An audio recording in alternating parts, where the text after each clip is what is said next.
This movie is the sequel to the spin-off prequel 2015 Minions and the fifth entry overall in the Despicable Me franchise.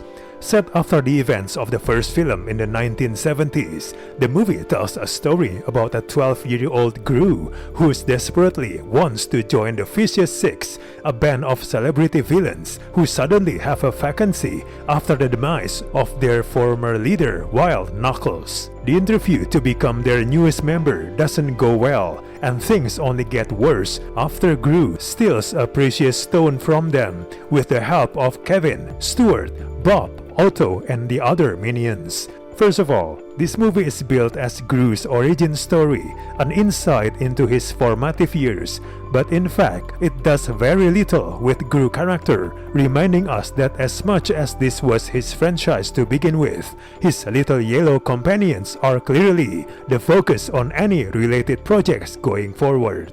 The film is dominated by minion slapstick and serves predominantly as a showcase for those agents of chaos to do what they do best. It delivers the nonsensical shenanigans we've come to expect from such characters.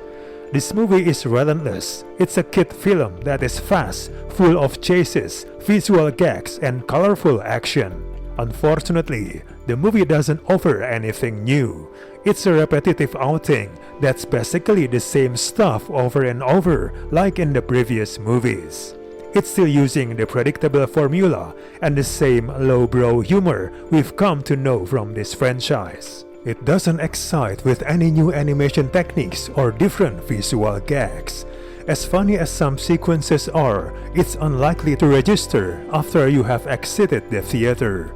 So if you want to watch this, don't expect anything wildly original or fresh because you'll definitely be disappointed.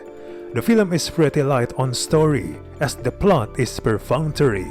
The plot has never been a particular strong point of these movies, to be fair, but they've always been very good at silly incidental jokes for kids.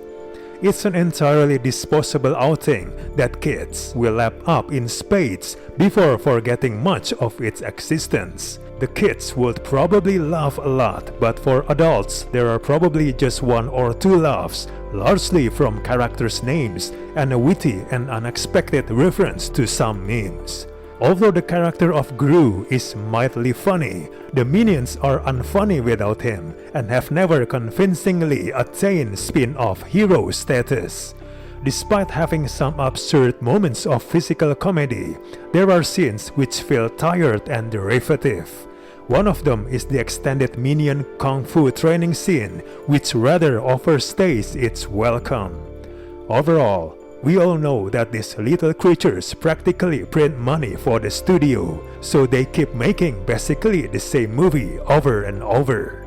Like its predecessor, this installment is barely distinguishable from any of the others in the franchise.